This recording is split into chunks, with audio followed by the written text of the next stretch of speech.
everybody. It's Sophie and Marco. Dish out on the movies. And guess what? We are reviewing that last movie in the new Fear Street series, 1666. I really just can't ever. I just can't. This movie. Look, there's just so many factual things that I can't get past it. I had to force myself to watch the movie about, I'd say a third of the way through it. I was just about ready to throw in the towel. Because, well, let's just start here. In 1666, people thought California was an island. And you know why? Because nobody had been there. And they had, there are maps to prove this. And it wasn't until 1747 that King Ferdinand made a decree that California was not an island. Then, in 1619, 20 African slaves were brought to Jamestown, Virginia. And they got them not because people from here went and got them. They were stolen, like pirates, stealing people, things, whatever, from a Portuguese ship. Because Portugal has a colony in Africa. Mozambique, I believe, is a Portuguese colony. Could be wrong, but I believe that. So you let me know, how did slaves, freed ones at that, got all the way over to California when it's not even anything? Nobody lives there except probably Native Americans in that area as freed people as part of this group of people. And this group of people, to me, it was like a commune. A California commune. This is California because the tree that's figures so prominently in the story, that was there in 1666. And that would mean that the commune, and they're calling it a Puritan colony, which is hogwash, would be there in California. And so I hate this crap. And then Marco said, and this is the last thing I'll say, and I'll let him talk for a bit. African Americans with afros in a Puritan community? Really? African Americans, which, I'm sorry, I know there's African American cowboys later on, or maybe some Native American groups kidnapped some slaves and made them part of their group, tribe, whatever. But freed as part of this colony? Really? But also a mixed black woman too, so it's like implying that, and she was like in her 30s or 40s, so that would mean she was born in 1620, and that would mean that there was some interracial couple in 1620. And 1619 was the first year African slaves were even here, and they were in Virginia. God. So, okay, and there's just so many things riddled throughout. I kept thinking this was a commune. It just seemed like a California commune. And then this thing where they had this little phrase, there's something about meeting when the moon rises tonight. It was kind of like a code thing where if you were meeting a spy and you had to say these code words, if they said the right thing, that they were the person you were supposed to meet. You've seen movies like that or read stories. So here she walks through the whole commune, and says this little phrase, and all these people answer back. So it sounds like something's going to happen tonight. So then you go out there a few feet, it looks like, not miles and miles away from the commune, and they're having at night, and they're having this big party. It's like a teenage beer party out in the country. I did that in high school.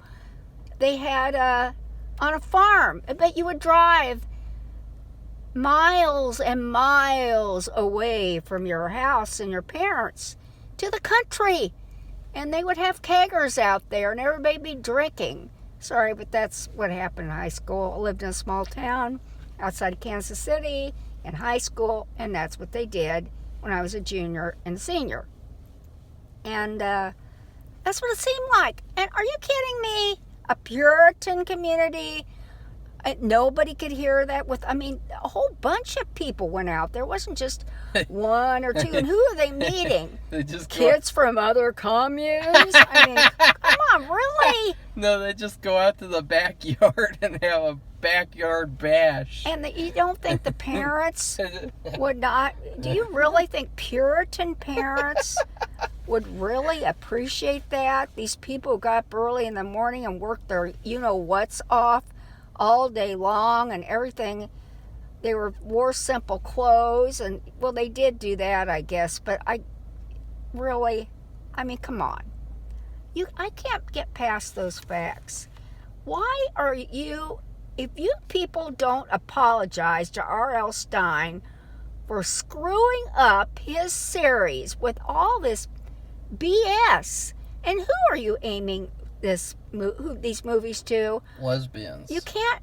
Well, you can't be aiming them to kids, are you? Because Marco said it's rated R, and they're not supposed to be seeing rated R movies. And there was really sexual scenes in there, no matter what. And come on, really? And okay, I'll let Marco talk. I'm done. Well, what about the lesbians? What about them? Well, it's just that Safi completely lied.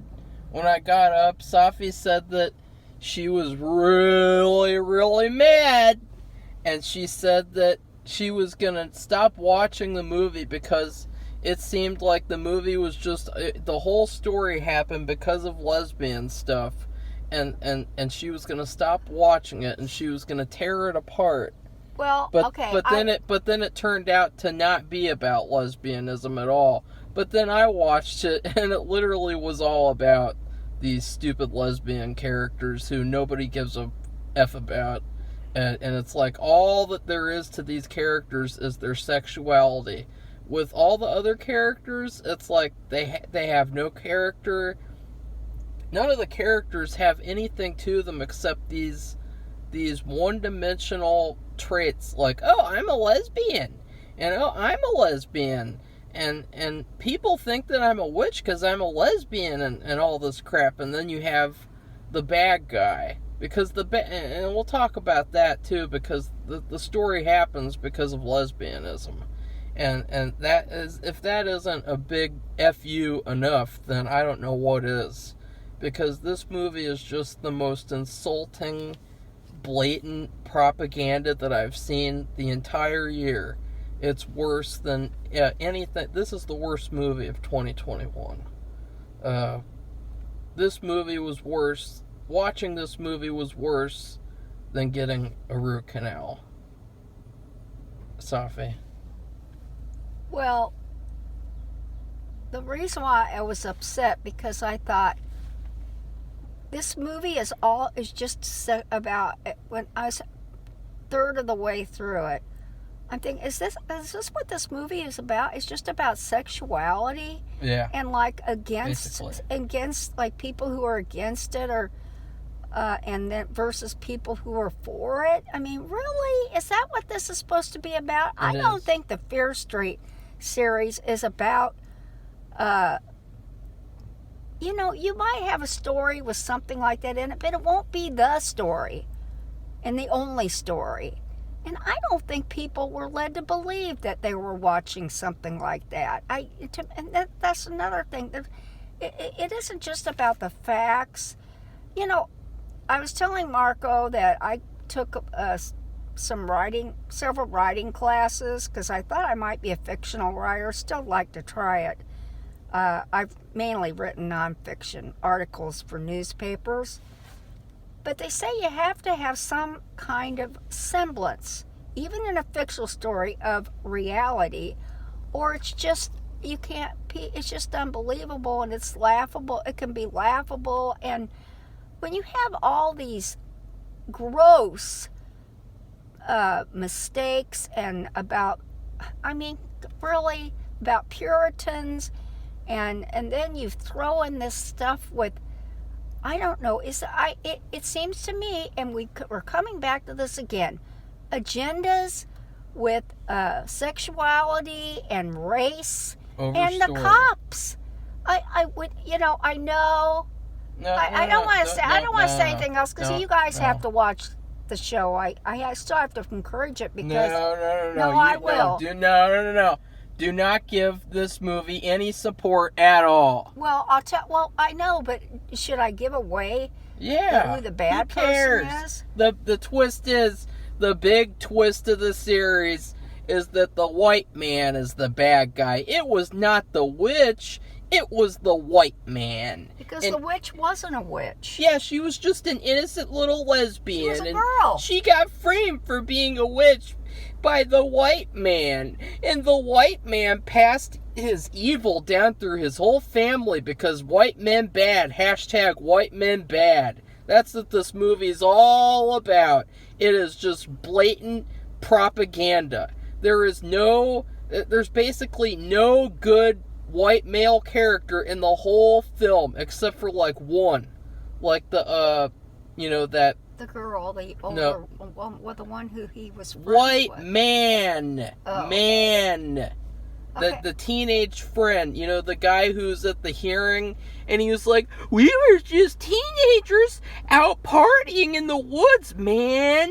This is what teenagers did in the 1600s, because yeah, this is what happens when you hire an inexperienced writer who has no idea about history or anything. All she cares about is inserting her agenda into this franchise. This movie isn't Fear Street at all. This is Lesbian Street. This has nothing to do with the Fear Street books that R.L. Stine wrote. In fact, there's a part at the end where the main lesbian takes all the Fear Street books and uses them as protection against knives and bullets, and she gets stabbed, and it's like, oh look, he just stabbed the Fear Street books.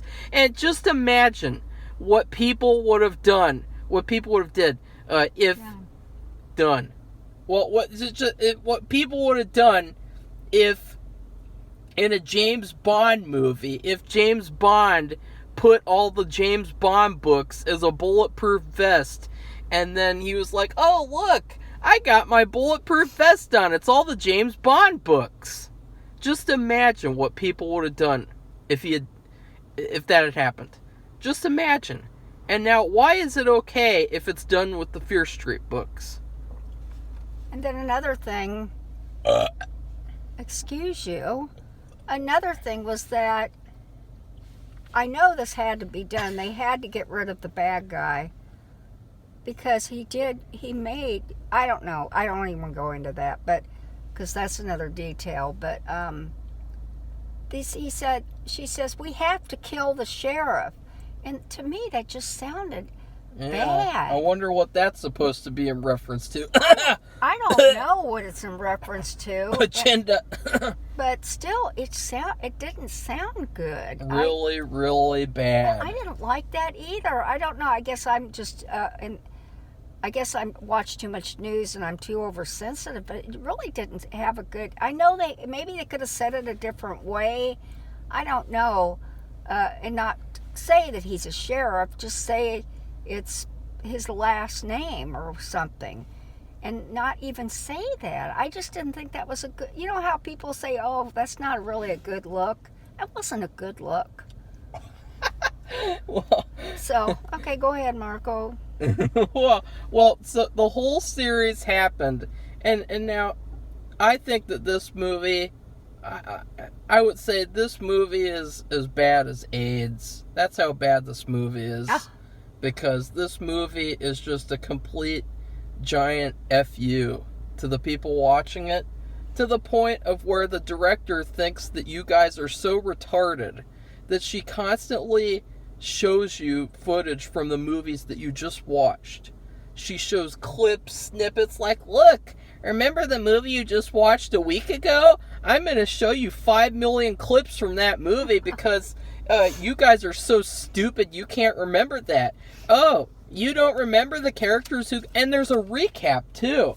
So not only are you forced to sit through these clips from past movies that you've already seen before, but you also had to sit through a recap at the beginning, too. Well, I didn't mind that, but I don't need to see any more snippets of the movie. It's like, oh, you're not smart enough to figure out what happened last movie, probably because you couldn't even see the movie, and you could barely see this one too. Oh, But yeah.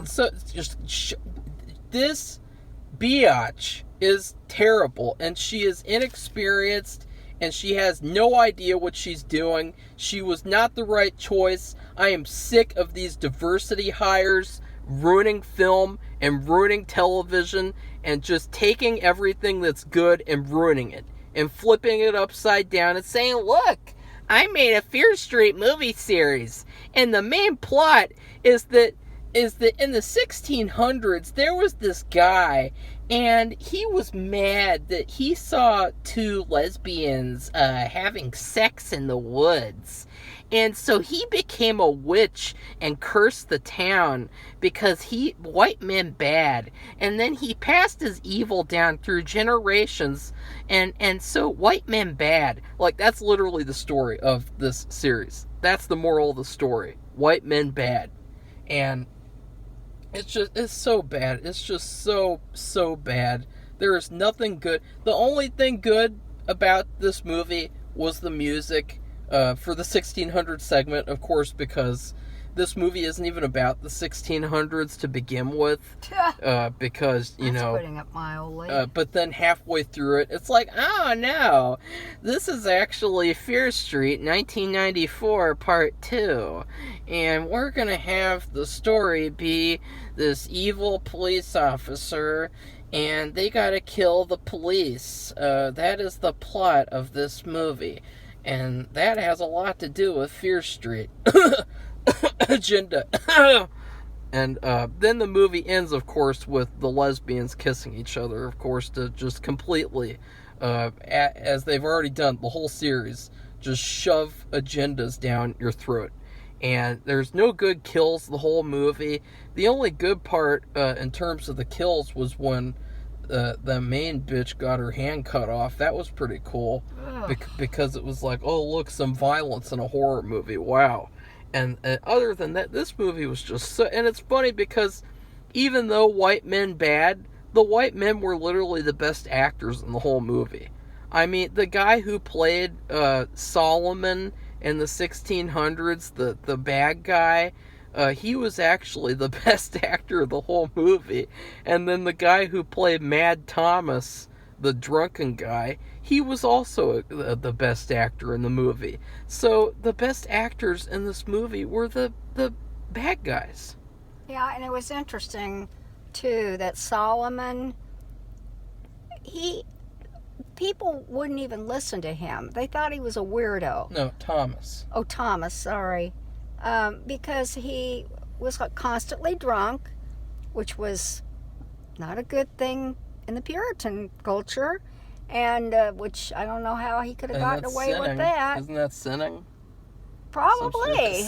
Probably. You want to read up on the Puritan culture, you might be a little bit mortified for this director who doesn't know her facts. Yeah. And then the thing is, people didn't even believe him. They just laughed at him and thought he was a dummy and a jerk because he was drinking all the time and making all these loud remarks about people. And anyway, So all of a sudden they believe him when he says these girls are witches? Really? Why are they believing him now? And they didn't care. They just thought he was a drunk before. It's plagiarizing Crucible, because basically this movie, and let me tell you something else. The Crucible. The first movie plagiarized Scream, and probably a lot of other things, because I didn't even watch it. I only watched 20 minutes, and I shut that propaganda off. But then the second movie plagiarized all these, like, Friday the 13th movies that didn't even come out in the 70s, that came out in the 80s. So she doesn't even know her film history. And then this one plagiarized not only The Crucible, but The Witch, Dark Shadows, all these. They even plagiarized Carrie again in this last movie. They had another Carrie thing where it's like, I heard that. Let's carry that sheriff guy. Well, we're really smart. We're just stealing from other movies, and that's our plot for the movie. And I don't understand. There are plenty of creative people out there who can write a basic story. I mean, these are basics. This isn't even complicated. It doesn't have to be complicated. And they can't even do that. So come on, people. Get mad.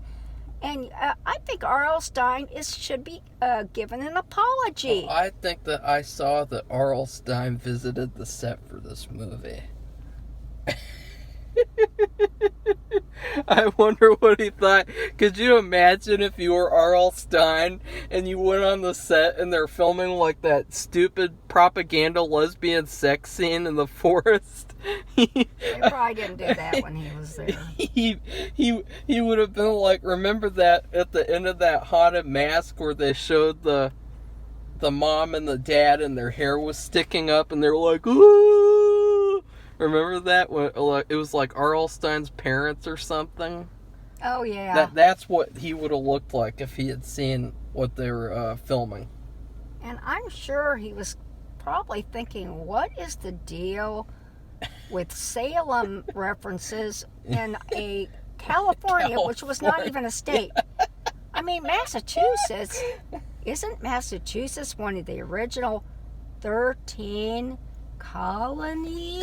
Doesn't Fear Street isn't it actually supposed to take place in Ohio? Because there's literally a city in Ohio named Shadyside. Excuse me. This is another Hollywoodized thing where it's like, oh, this takes place in Ohio. But no, it actually takes place in California. And, everything has to take place in good old California that's back on lockdown again or whatever. They have the mask mandates again. Yeah. Good old California.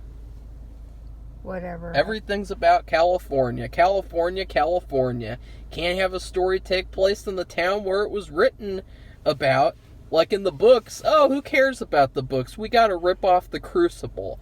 And we gotta have this lesbian story that has nothing to do with the Fear Street books. And, this witch character, of course, there's no witches. Because witches, that's just, we can't have a scary witch in a horror movie. We gotta have lesbians. And we gotta have this evil white man who's jealous. And he's upset that he can't get with the main girl, Sarah. And of course, Sarah isn't even played by the actress who plays Sarah. She's played because she's seeing it through her eyes. That made the movie even worse, because it's like we gotta suffer through more of her bad acting, suffer through more of her like whininess, like it feels right, so I want to do it. That's her the whole movie. And it's sickening. This movie was so terrible. It was basically like, remember Tropic Thunder, where they had the trailer at the beginning with Robert Downey Jr. and Tobey Maguire, and it's called Satan's Alley? Like, this movie is literally Satan's Alley, unironically.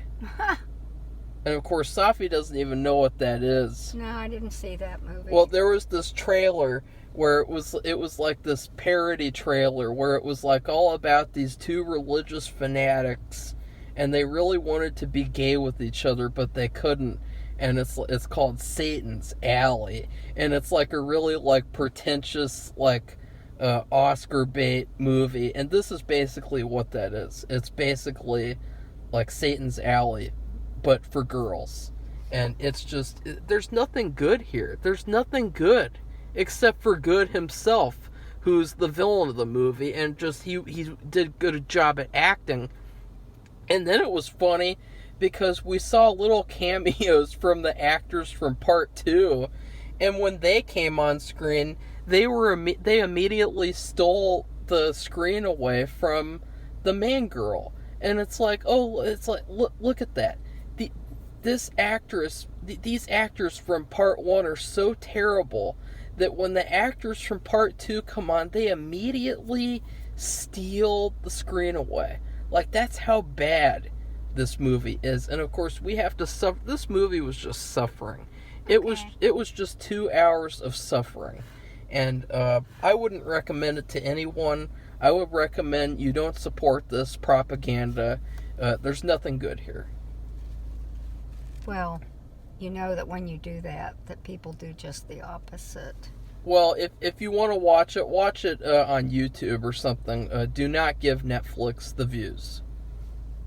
Well, I can't tell people what to do, except if you want to, you could like this video. Or what the hell are you doing? What are you doing, Sophie? I just want to go ahead and say that. What are you doing? I just don't know. There's nothing more to say. You didn't even rate the movie in terms of food. Oh, God. Well, let me see. Shit sandwich?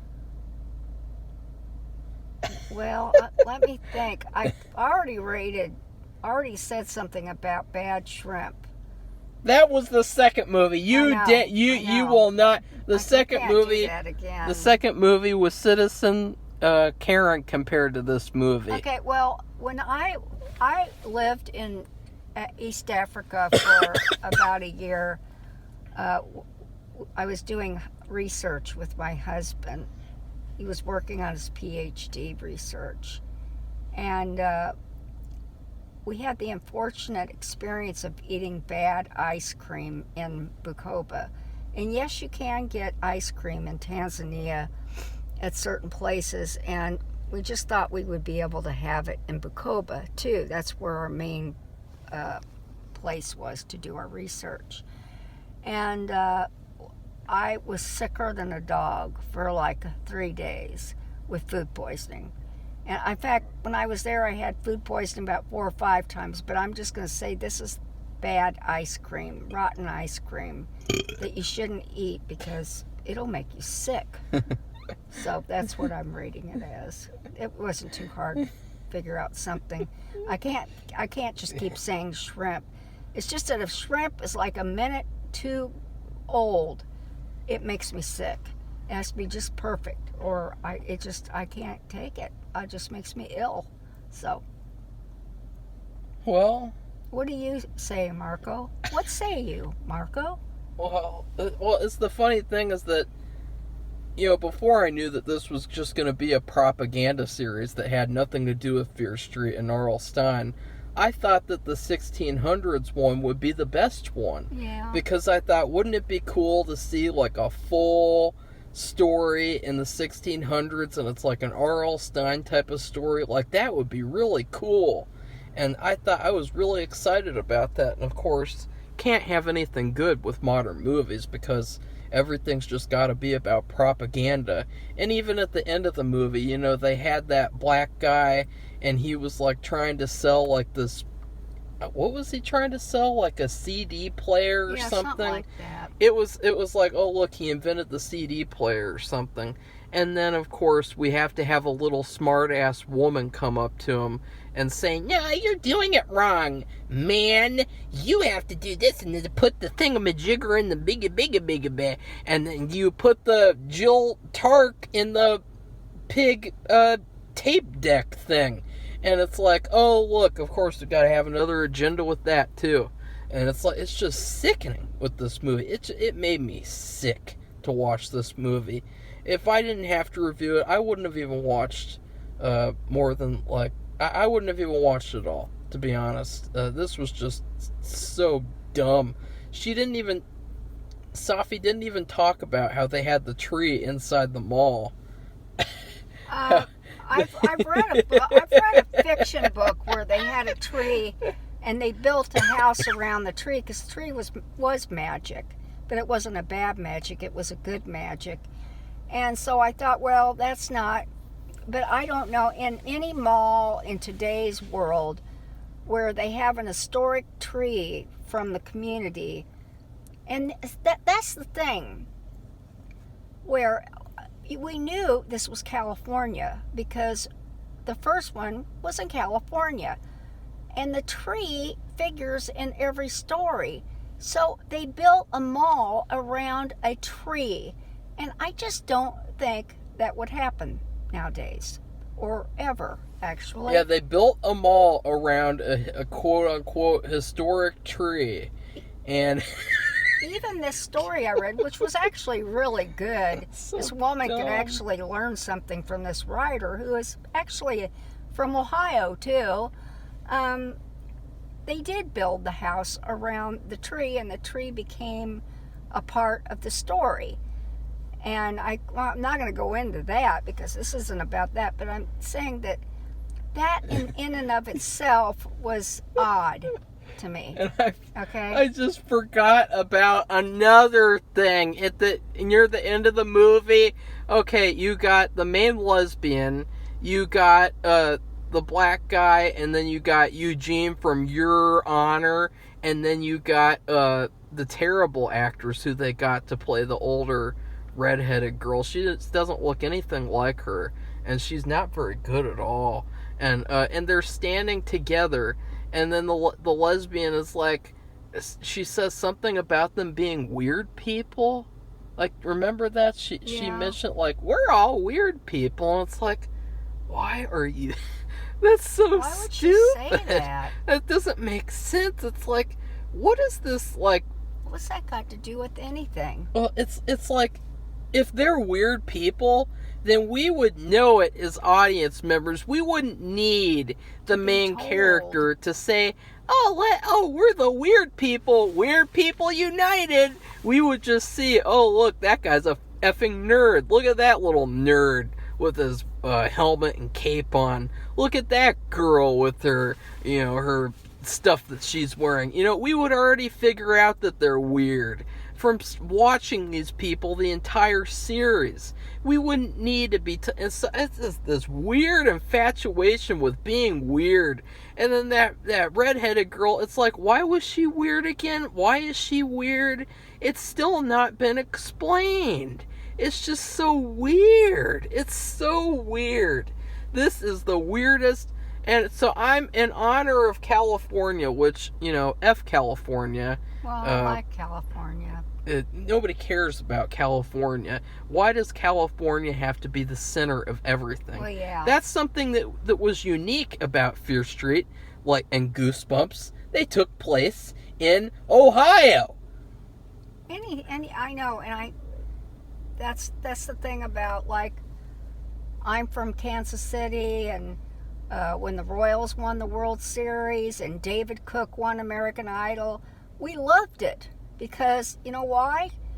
Nothing ever good like that happens in Missouri. Well, you got Fargo season 4, so that's good enough. That was at least, we got Fargo, although it misrepresented Kansas City so much. It wasn't even shot in Kansas City. It was shot in, like, fucking Chicago.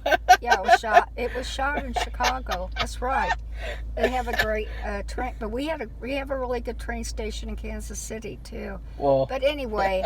That I would complain about that too. Like, finally something really good happens for Missouri. Lately it's been awful, but still, Kansas City, everything, we really appreciate it when something good like that happens. And here they are. This took place in Sunnyvale. Sunnyvale is a big tech area because my older son he moved to Sunnyvale. So we have been there. We know all about Sunnyvale. I forgot about something else. Okay, well, I'm going to stop. Wait a second. I might have to stop and come back. So, I don't know. I'll have to come back. I'll have to run in and get something because there was a detail in this movie that was really, really funny.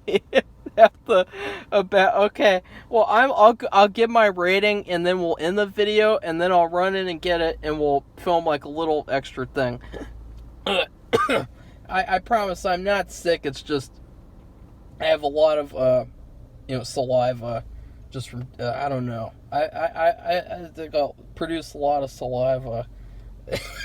Okay, Mark. But anyways, in dishonor, your honor of California, and when we went to California a few years ago, we went to this one really, really bad resort, and they said that they had free Wi-Fi, and they didn't have any Wi-Fi at all. It was really bad, and it was like hell.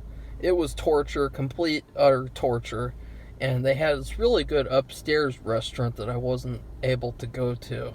But at the downstairs one, we went for breakfast one day, and I got something that I love, which is chicken fried steak.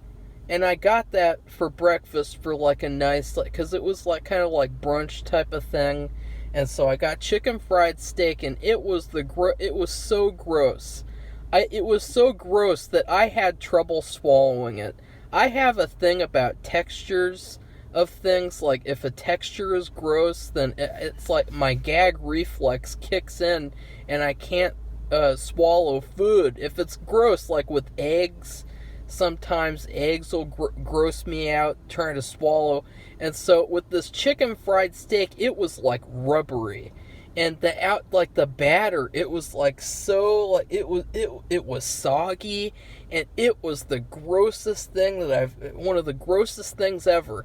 And I was puking trying to swallow it, just because like I wanted to eat something, and there was so much fat in it, and it was tough, and it had no seasoning, and it was like I'm just gonna take longer, Safi. And so that's what this movie is. It is a disgusting, putrid, Californian chicken fried steak. What kind of chicken fried steak was that? That was an abomination, and so is this movie. Well, actually, that's Southern, so I don't think... That doesn't matter. It's like... Well, they're more sushi foo-foo. And their sushi foo-foo was shitty, too. Okay, well, we just didn't go to some good places. We didn't go anywhere good except for the upstairs restaurant. Anyways, what should people do, Safi? Well, like I said before, I hope if you like this video, which I don't know, we've been pretty cantankerous, but we can't help it. I'm sorry. It just was such a bad movie. It was just blatant and propaganda. It's just not, and I don't like R.L. Stine being I mean, I don't like what they did to his. I don't think they even should have taken his name. They should have made up a different name, or I wouldn't be so mad. Well, I'd be mad, but at least I wouldn't think it's an affront to him, because I think they owe him an apology, and they should give him his name, the Fear Street, back to him. Yeah. And take it away from this dum-dum lady. Yeah. Because she's really not good. She's not a good writer. Okay? So anyway, like and subscribe, because we appreciate subscribers. And comment, if you want to see it, and let us know what you think about it. Don't do it. And that's it. Bye. Bye, everybody.